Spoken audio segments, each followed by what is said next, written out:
ሰላም ጤና ይስጥልን እንደምን አላችሁ? ዛሬ ሰበር ዜናዎችን ይዤላችሁ መጥቻለሁ። አዲስ ግሎባል ኒውስንን የተለያዩና አዳዲስ በርከት ያሉ ሰበር ዜናዎችን ለማግኘት ቻናላችንን የደውል ምልክቷን በመጫን ሰብስክራይብ፣ ቪዲዮአችንን ላይክ፣ ሼር በማድረግ እንዲሁም አስተያየታችሁን በኮሜንት ቦክስ አስቀምጡልን እንላለን። ወደ ዜናው ስናመራ በቅድሚያ በአሜሪካ ዋሽንግተን ዲሲ ፕሬዝዳንት ዶናልድ ጄ ትራምፕ ላይ የግድያ ሙከራ ተደርጓል። የአሜሪካ መገናኛ ብዙሃን እየዘገቡ ያሉት ፕሬዝዳንት ዶናልድ ጄ ትራምፕ በታደሙበት የጋዜጠኞች የእራት ግብዣ ላይ አንድ የታጠቀ ግለሰብ ወደ አዳራሹ ለመግባትና ተኩስ ለመክፈት ሞክሮ ነበር። ከጸጥታ ኃይሎች ጋር ተኩስ የከፈተ ቢሆንም የጸጥታ ኃይሎች በአስቸኳይ በቁጥጥር ስር እንዳዋሉት ተዘግቧል። ፕሬዝዳንቱን ጨምሮ ባለስልጣናቱ በፍጥነት ከአዳራሹ እንዲወጡ ተደርገው ወደ ዋይት ሃውስ እንዲወሰዱ ተደርጓል። ፕሬዝዳንቱን በአስቸኳይ መግለጫ አውጥተዋል። በጉዳዩ ዙሪያ ይህ ክስተት በአሜሪካ በከፍተኛ ሁኔታ ድንጋጤን ፈጥሯል። በተለይም ከ40 ዓመታት በፊት በተመሳሳይ ቦታ ከተፈጸመ ታሪካዊ ክስተት ጋርም እንዲገናኝ አድርጎታል። ሁኔታው በጉዳዩ ዙሪያ ዝርዝር የተሰማውን ሰበር መረጃ አስደምጣችኋለሁ። በሌላ በኩል በብዙዎቹ ዘንድ ሲጠበቅ የነበረው በፓኪስታኑ ከኢስላማባድ ዛሬ ሌሊቱን ይጀመራል የተባለው የኢራንና የአሜሪካ ድርድር ሳይሳካ ቀርቷል። ፓኪስታንም ያዘጋጀችው የድርድር ጠረጴዛ ባዶውን ቀርቷል።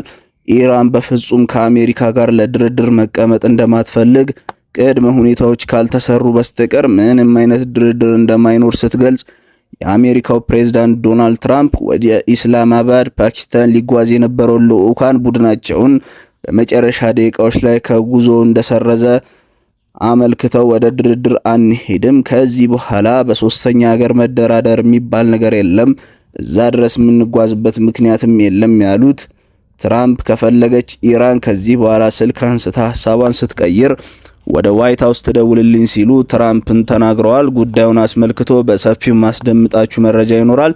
እንዲሁም በዛሬው ዕለት ሌሊትም የኢራን ጦር አስቸኳይ ያለውን መግለጫ አውጥቷል። በማንኛውም ሁኔታ ጥቃት ከተከፈተ ራሳችንን ለመከላከል እንዲሁም ተመጣጣኝ መልስ ለመስጠት ዝግጁ ነን ይላል የኢራን መግለጫ። በተመሳሳይ የአሜሪካ ባለስልጣናትና ለጉዳዩ ቅርበት ያላቸው ተንታኞች እኛ መፋጠጥ ውስጥ ነው የገቡት። ቀድሞ ማን እጅ ይሰጣል ካልሆነ በስተቀር ሁለቱም ከባድና አስቸጋሪ ሁኔታ ውስጥ ነው ያሉት ብለዋል። ዝርዝሩን አስደምጧቸዋለሁ። በሌላ በኩል ኤንቢሲ ኒውስ በርካታ አሜሪካውያንና የፓርላማ አባላትን የሚያስደነገጠ ዘገባ አውጥቷል። ይኸውም አሜሪካና ኢራን ጦርነት ውስጥ በነበረበት ጊዜ ኢራን በአሜሪካ ላይ ያደረሰችው ውድመት በተመለከተ አንድ ጥብቅ መረጃ ነው ይፋ ያደረገው። አሜሪካንን ያስቆጣውና የፓርላማ አባላቱን ያስደነገጠው ዘገባ ምንድን ነው? በዝርዝር ማስደምጣችሁ ሌላኛው ዜና ነው። እስከ ፍጻሜ የቆዩ እነዚህንና ሌሎችንም በርከት ያሉ ዝርዝር መረጃዎችን አስደምጣችኋለን። አብረን እንከታተለው። በቅድሚያም በሀገር አሜሪካ በፕሬዝዳንት ዶናልድ ጄ ትራምፕ ላይ የግድያ ሙከራ ስራ እንደተፈጸመ የሚያመለክቱ መረጃዎች መውጣታቸው ተሰማ።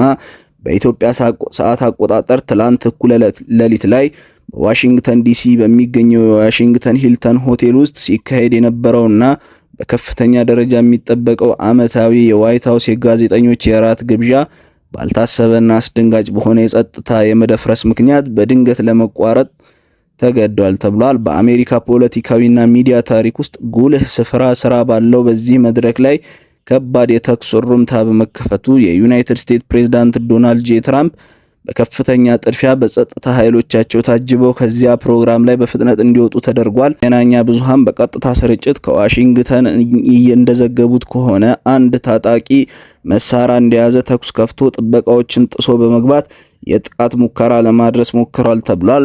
ታጣቂው ሾትገን የተባለ የጦር መሳሪያ የታጠቀ ሲሆን በስፍራው በነበሩ የሚስጥር ጥበቃ ወይም ሲክሬት ሰርቪስ አባላት ላይ ከፍተኛ ተኩስ ከፍቶባቸው እንደነበር ተመልክቷል።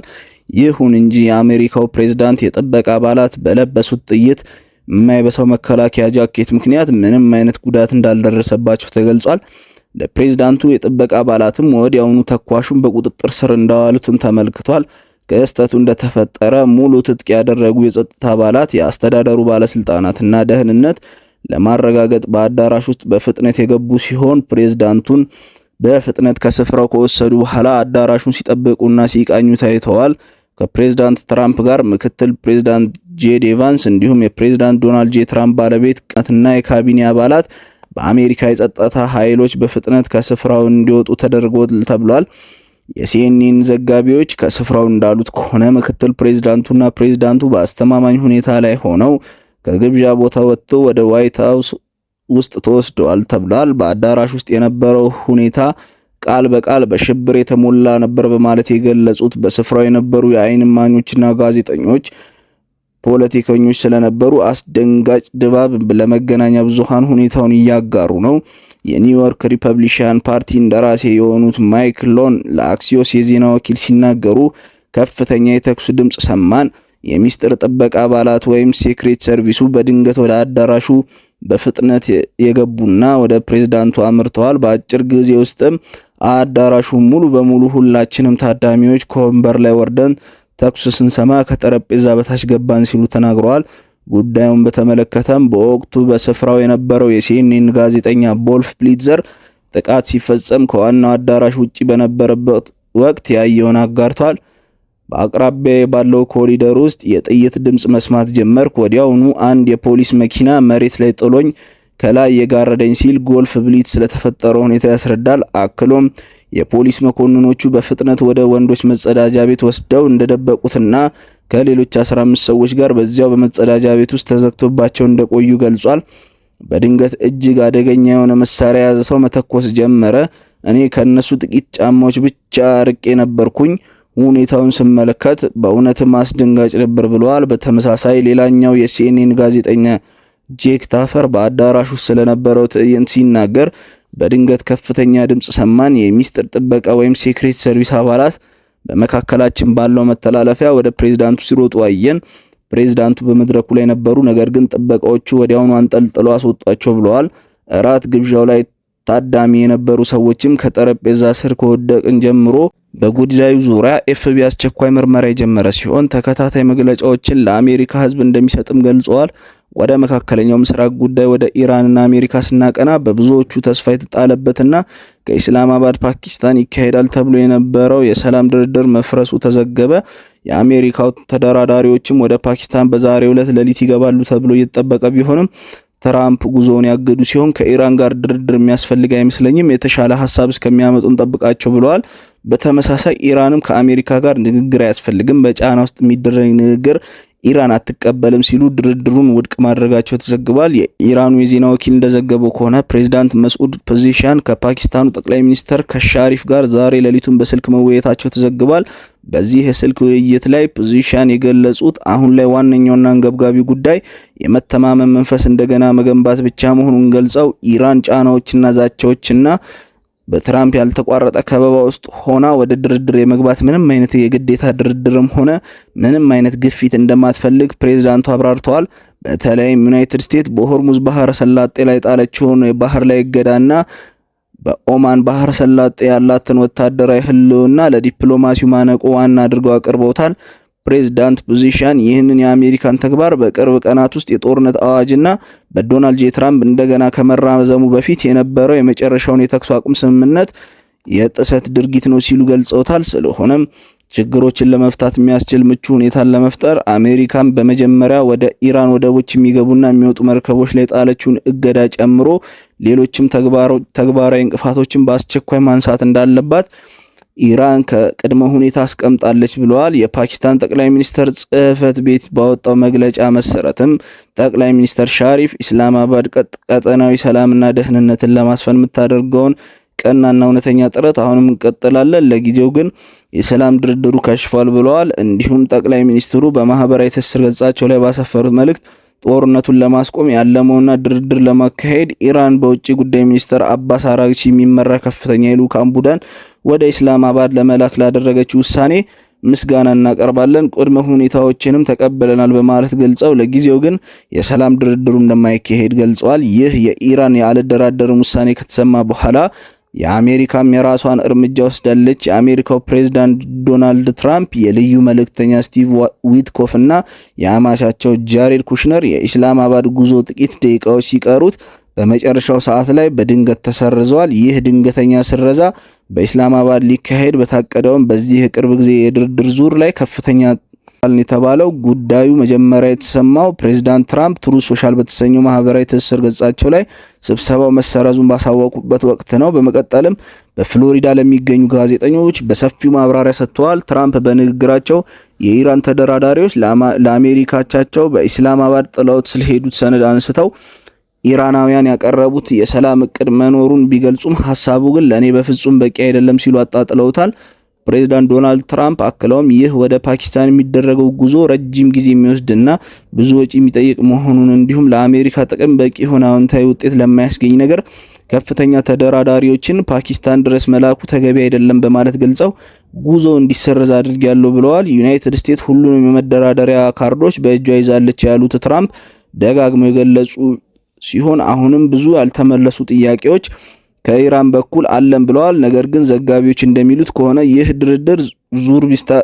የድርድር ዙር ቢስተጓጎልም የዲፕሎማሲው በር ሙሉ በሙሉ ተዘግቷል ማለት ግን አይደለም ብለዋል። ፕሬዝዳንት ዶናልድ ጄ ትራምፕ በራሳቸው አንደበት በዛሬው ዕለት በሌሊት በሰጡት መግለጫ እንዳሉት ኢራን መነጋገር ከፈለገች ማድረግ ያለባት ከዚህ በኋላ በሶስተኛ ሀገር በኩል መነጋገርና ለመደራደር ሌላ ሀገር ላይ ቀጠሮ መያዝ ብቻ ሳይሆን ቀጥታ ወደኛ መደወል፣ ወደ ዋሽንግተን የስልክ ጥሪ ማድረግ ነው ብለዋል። ታዲያ ይህ ፍጥጫ ወዴት ያመራል የሚለው ጉዳይ በርካቶችን አሳስቧል። የተለያዩ የፖለቲካና የደህንነት ባለሙያዎች አሁን ያለውን ውጥረት በተመለከተ ጥልቅ ትንታኔዎችን እየሰጡ ነው። የቀድሞ የአሜሪካ ባለስልጣን እንደሚሉት በዋሽንግተንና በቴህራን መካከል ያለው ይህ ተሰባሪ ሊሆን የሚችል አደገኛ የተኩስ አቁም ስምምነት ዘላቂ ሰላምን አያመጣም። በሳውዲ አረቢያ የቀድሞ የአሜሪካ አምባሳደር የነበሩት ማይክል ራኒ እንደሚሉት ከሆነ የተኩስ አቁም ስምምነቶች ምንም ነገር አይጠግኑም። የሚያደርጉት ነገር ቢኖር ሁኔታዎች ከዚህ በላይ እንዳይባባሱ ማስቆም ብቻ ነው ብለዋል። አምባሳደር ራኒ ያክለው ይህ ሁኔታ ፈጣን ለሆነ የፖለቲካ ችግር ጊዜያዊ መልስ የመስጠት አካል መሆኑን አክለዋል። ይሄውም ከጦርነቱ መውጣት ያስፈልጋል፣ ነገር ግን ይህ እንዴት ማድረግ እንዳለበት እስካሁን መንገድ ማግኘት አልተቻለም ሲሉ ሁኔታውን ተንትነውታል። በሌላ በኩል የቀድሞ የአሜሪካው ፕሬዝዳንት ጆርጅ ደብሊው ቡሽ አስተዳደር የብሔራዊ ደህንነት አማካሪ የነበሩትና የኦፍ ዘ ሪከርድ ስትራቴጂ መስራች ማይክ ፍራንዴሪስ ለአልጀዚራ በሰጡት ትንታኔ ዋሽንግተንና ቴህራን ከፍተኛ ዋጋ የሚጠይቅና መውጫ በሌለው ማነቆስ መግባታቸውን ይገልጻሉ። በአሁኑ ወቅት ሁለቱም ወገኖች አይናቸውን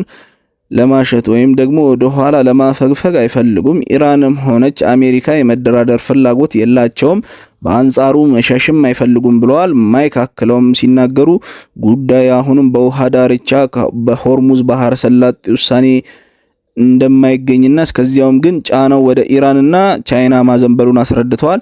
የነዳጅ ንግድ ለሁለቱም ሀገራት የህይወት መሰረት ነው ያሉ ሲሆን ቻይና ከኢራን 15 በመቶ የሚሆነውን የነዳጅ ፍላጎቷን ስለምታገኝ ያለ ኢራን ነዳጅ ለተወሰነ ጊዜ መኖር ትችል ይሆናል። ነገር ግን ኢራን ከቻይና የሚገኘውን ገንዘብ ሳታገኝ ደግሞ ለረጅም ጊዜ መዝለቅ አትችልም ሲሉ ተንታኝ ስለ ሁኔታ ስለ ጥልቀት ያስረዳሉ። የፕሬዝዳንት ዶናልድ ትራምፕ ዋና ስትራቴጂው ይህ ይመስለኛል ያሉት ተንታኙ፣ ይኸውም የባህር ላይ እገዳዋን በመጠቀም የኢራን የገቢ ምንጭ ማድረግ ይፈልጋሉ። ፕሬዝዳንቱ የኢራን አመራሮችም ለድርድር ጠረጴዛ ተገደው እንዲቀርቡ ይፈልጋሉ። ያ ግን የሚሰራ አይመስለኝም ባይ ናቸው። ወደ አውዳሚ ወደ ሆነው ወደ ወታደራዊ መስክም ስናቀና የአሜሪካው መገናኛ ብዙሃን የሆነው ኤንቢሲ ኒውስ ዛሬ ሌሊቱን ምንጮቹን ጠቅሶ ይፋ ባደረገው ዘገባ ኢራን በፌብሩዋሪ 28 ዩናይትድ ስቴትስ እና እስራኤል የጀመሩትን ጥቃት ተከትሎ በወሰደችው የአጸፋ እርምጃ በመካከለኛው ምስራቅ በሚገኙ የአሜሪካ የጦር ሰፈሮችና ወታደራዊ ቁሳቁሶች ላይ እጅግ አስከፊና ከባድ ውድመት ማድረሷን የዘገበ ሲሆን ከዚህ ቀደም የተገለጹትና ኢራን አድርሰዋለች የተባለው ጥቃት ከደረሰው ግማሽ ያህሉን እንኳን በመረጃው ላይ ተደብቆ እንደቆየና ኤንቢሲ ኒውስ አሁን ግን እጄ ላይ የገቡ ያላቸው መረጃዎችን የጠቀሰው ኤንቢሲ ኒውስ ሲናገር ኢራን አስከፊ የተባለ ጥቃት ነው በአሜሪካ የጦር ሰፈሮች ላይ ያደረሰችው ብለዋል። እንደ ዘገባው ከሆነ ኢራን በሰባት የመካከለኛው ምስራቅ አገራት በሚገኙ የአሜሪካ ወታደራዊ የጦር ሰፈሮች ላይ ያደረሰችው የጉዳት መጠን በይፋ ከተነገረው እጅግ በጣም የከፋና ለመጠገንም ገና አሜሪካን ከፍተኛ በመቶ ቢሊዮን የአሜሪካ ዶላሮች የሚቆጠር ገንዘብ የሚያስጠይቃት ነው ብለዋል። ኢራን በወሰደቻቸው ከባድ ጥቃቶች መሳሪያ ማከማቻ የነበሩ ግዙፍ የወታደራዊ መጋዘኖችም እንዲሁም ወታደራዊ የሆኑ የቁጥጥር ማዕከላት፣ የአውሮፕላን ማቆሚያዎች፣ የሳተላይት መገናኛ መሰረተ ልማቶች፣ የአውሮፕላን መነሻዎችም እጅግ ዘመናዊ የሆኑ የራዳር ስርዓቶችም እንዲሁም በደርዘን የሚቆጠሩ የጦር አውሮፕላኖችን ጨምሮ በርካታ ኢላማዎችን በከፍተኛ ሁኔታ ኢራን አውድማለች ሲል የኤንቢሲ ኒውስ ሪፖርት አጋልጧል። ከዚህ ቀደም በአሜሪካ መገናኛ ብዙሃን የሚነገረው ነገር እጅግ አነስተኛ እንደነበር ገልጸው ጥቃት ደርሷል፣ አነስተኛ ጉዳትም ኢራን አድርሳለች የሚል ነበር። ሁኔታው ግን ከዚህ የከፋ ነው ያለው ኤንቢሲ ኒውስ የአሜሪካ መከላከያ ሚኒስቴር ፔንታጎን እስካሁን ድረስ በአሜሪካ ወታደራዊ የጦር ሰፈሮች ላይ የደረሰውን የጉዳት መጠን በይፋ ያላሳወቀ ሲሆን የዩኤስ የማዕከላዊ እዝ ስለ ጉዳቱ መጠን ማብራሪያ ከመስጠት ተቆጥቧል። ይህንን የፔንታጎን ዝምታም በካፒታል ሂል ከፍተኛ ቁጣን ቀስቅሷል ያለው ኤንቢሲ ኒውስ አንዳንድ የሪፐብሊካን ፓርቲ የህግ አውጪዎች የፔንታጎን ከፍተኛ ባለስልጣናት የጉዳዩን መጠንና ለጥገና አሁን የሚያስፈልገውን ግምታዊ ወጪ ለመስጠት ፈቃደኛ አይደሉም በማለት የግል ውይይት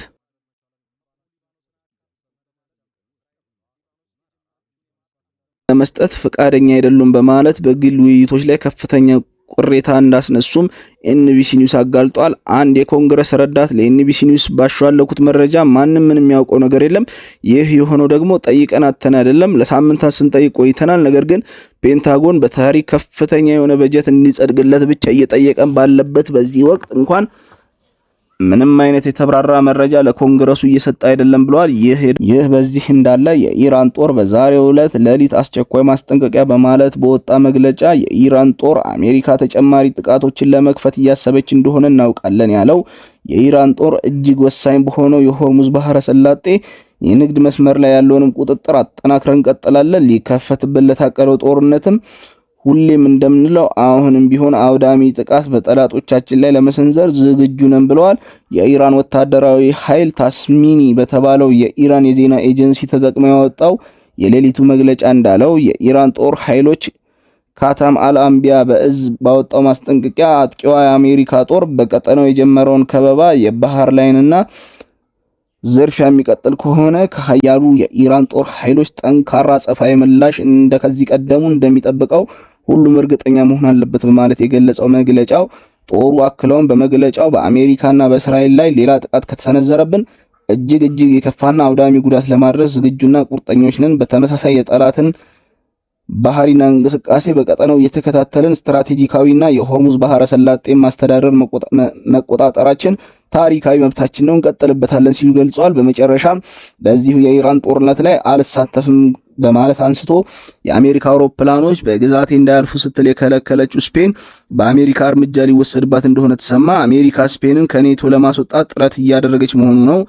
የተዘገበው። በአሜሪካና በኢራን መካከል የተነሳው ጦርነት በርካታ መዘዞችን ይዞ የመጣ መሆኑን የተዘገበ ሲሆን ሮይተርስ የዜና ወኪል እንደዘገበው በዚህ ጦርነት ዙሪያ ስፔንና እንግሊዝ በያዙት አቋም የተነሳ አሜሪካ በእነዚህ ሀገራት ላይ የምትወስደው የቅጣት እርምጃ ላይ ጥናት እያደረገች ነው የተባለው አንድ የአሜሪካ ባለስልጣን የፔንታጎንን ውስጣዊ ማስታወሻ ጠቅሰው ለዜና አውታሩ በሰጡት መግለጫ የኔቶ አባል ሆነው አሜሪካን ባልደገፉ ሀገራት ላይ ቅጣት መታቀዱን የፉልካን ደሴቶች ላይ የምታቀርበው ይገባኛል ጥያቄ አሜሪካ አቋሟን የምትቀይርበት መንገድ እየተጠና ነው ብለዋል። ይህንን ማስታወሻ በተመለከተ ከዜና አውታሩ ጥያቄ የቀረበላቸው የፔንታጎኑ ቃል አቀባይ ዊልሰን ሲመልሱ ከዚህ ቀደም ፕሬዝዳንት ትራምፕ እንደገለጹት አሜሪካ ለኔቶ አባል ሀገራት ሁሉንም ድጋፍ ብታደርግም እነሱ ግን ከኛ ጋር አልቆሙም፣ መናገር የምንችለው አጋሮቻችን ወረቀት ላይ ሆነው እንደማይቀጥሉ ስለ ጉዳዩ ዝርዝር መስጠት ግን ያግደኛል ብለዋል። ለዛሬ የነበሩን ሰበር ዜናዎች እነዚህ ነበሩ። ቪዲዮአችንን ላይክ ሼር በማድረግ እንዲሁም ማለት ነው ኮሜንት አስተያየታችሁን ቦክስ ላይ አስቀምጡልን። ቻናላችንን ደግሞ ሰብስክራይብ አድርጉ እንላለን። ሼር ቆዩ።